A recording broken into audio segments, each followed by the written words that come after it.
C'est une affaire de minutie, de précision, d'inspiration et parfois d'adaptation.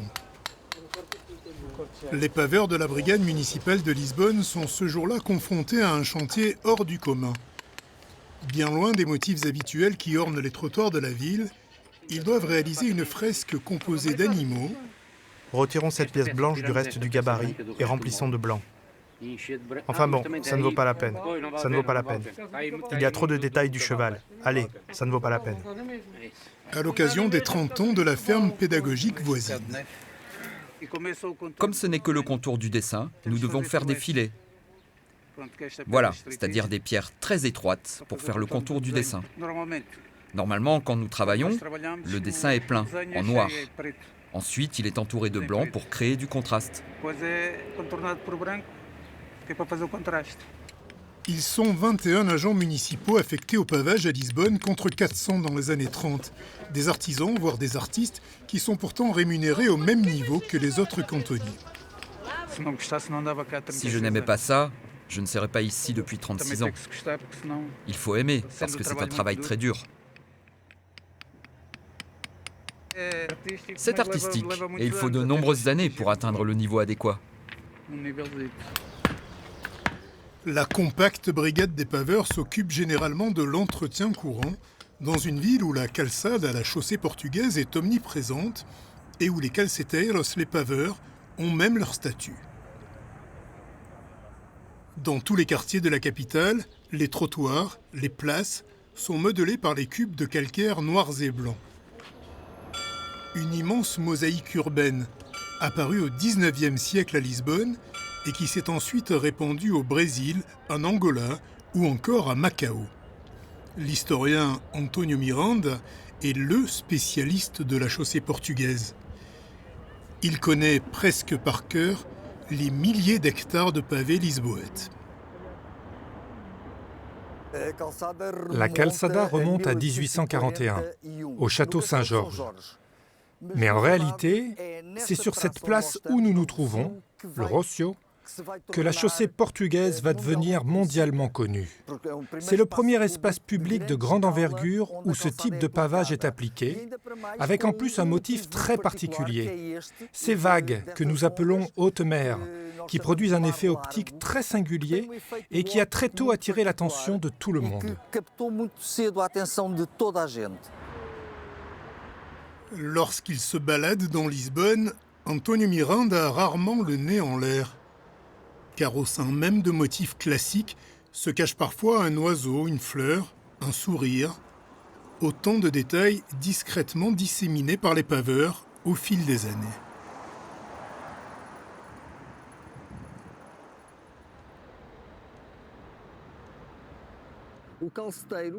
Quand le paveur s'ennuyait un peu, il pouvait se consacrer à faire un dessin, une petite fantaisie pour laisser sa marque. Cela avait un avantage. Il montrait au reste de l'équipe son habileté à manier la pierre, et cela a permis de créer toute une série de petits éléments que l'on retrouve dans la ville et qui nous mettent de bonne humeur. Des clins d'œil qui deviennent aussi des enseignes publicitaires, comme ici, sur l'emblématique Largo do Rato, la place du rat, où devant un café, une petite souris tient depuis des années le haut du pavé.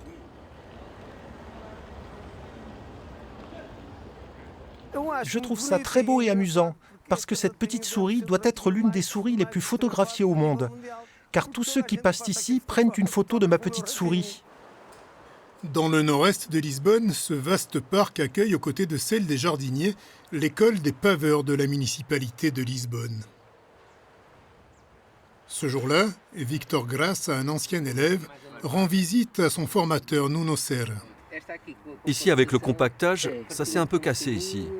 Là aussi un peu, mais ces pierres sont très bonnes.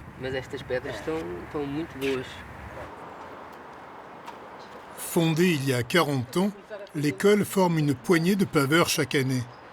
Victor Graça a été élève ici en 2015.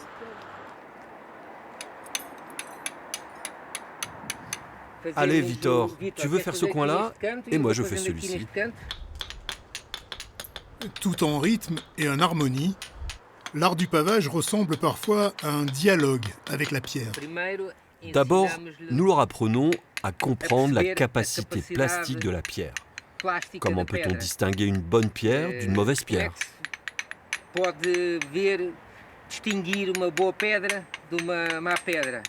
Je suis une personne qui accorde beaucoup d'importance à des questions très techniques au niveau de la géométrie, du rythme et de la composition.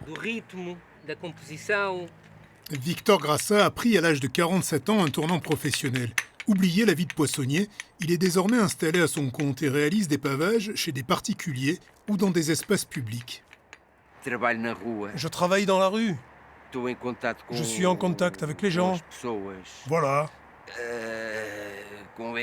Parfois, on peut être en train de poser une pierre et avoir la tête ailleurs.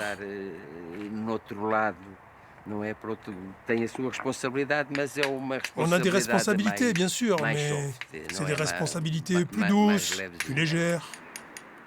La formation dure 1 an et demi. La plupart des élèves sont des chômeurs de longue durée qui ne resteront pas forcément dans une profession en manque de vocation. L'objectif à la création de l'école était de renouveler les équipes de paveurs de la mairie de Lisbonne. Malgré cela, nous devons encore recruter davantage, car la moyenne d'âge des travailleurs de la mairie tourne autour de 51 ans. Nous continuons donc à en avoir besoin et nous avons beaucoup de difficultés à faire venir des gens pour suivre la formation et à les intégrer ensuite dans les équipes municipales. Sur la place du marquis de Pombal, l'architecte de la reconstruction de Lisbonne après le séisme de 1755, les armoiries de la ville sont dessinées par les pavés de calcaire, quand la cité et la chaussée ne font plus qu'une. Ce sont en réalité de véritables tatouages urbains. C'est comme si nous avions imprimé sur la peau de la ville une marque qui devient une identité. D'abord de la ville, puis du pays. Ces pavés représentent symboliquement la ville elle-même. Lisbonne et ses pavés sont donc intimement liés. Et ces 3 hommes au sein de l'association pour la chaussée portugaise sont en quelque sorte les gardiens de ce lien.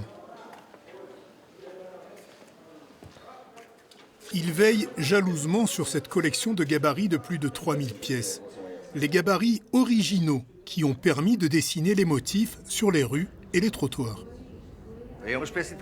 C'est une sorte de caverne d'Ali Baba, où notre grand trésor est ce répertoire de gabarits, dont beaucoup étaient déjà oubliés, et que nous retrouvons parfois par hasard en consultant de vieux livres. Ils ont transformé cet entrepôt en conservatoire. Les gabarits sont généralement en bois et sont parfois victimes d'insectes xylophages. En quelques années, si rien n'était fait, la dégradation de ces gabarits serait irréversible et ce serait une perte impardonnable pour notre patrimoine.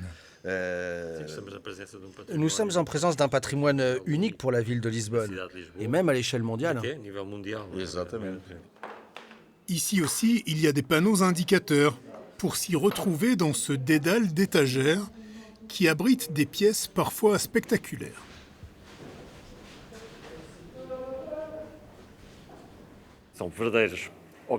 Ce sont de véritables objets d'art. On peut parler, par exemple, de cette rosace ou d'autres éléments présentés ici, qui sont des pièces uniques en tant qu'œuvres d'art. Et en plus, elles servent. Enfin, jusqu'à récemment, puisque nous les avons retirées du service. Elles servaient à réaliser les pavages artistiques portugais sur le terrain.